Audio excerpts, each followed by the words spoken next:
ગુજરાત, બૃહદ મુંબઈ અને ગુજરાત બંને રાજ્ય એક હતા, ભેગા હતા.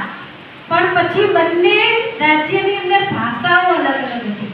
આપણા ગુજરાત બાજુ જે રહેતા હતા બધા ગુજરાતી હતા અને મુંબઈના વિસ્તારમાં, મુંબઈની આજુબાજુમાં જે રહેતા હતા એ બધા મરાઠી હતા, મહારાષ્ટ્રની ભાષા બોલતા હતા.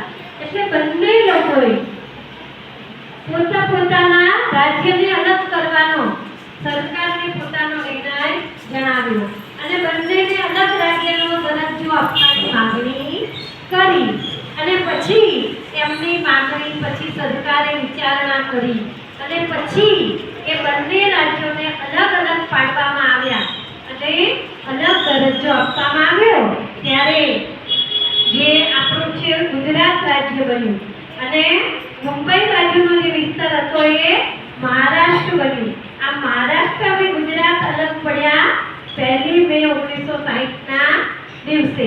એટલે આ દિવસે 1 મેના દિવસે દર વર્ષે ગુજરાત રાજ્ય સ્થાપના દિન તરીકે ઉજવવામાં આવે છે. ગુજરાત રાજ્યના ગુણગાન ગાવામાં આવે છે.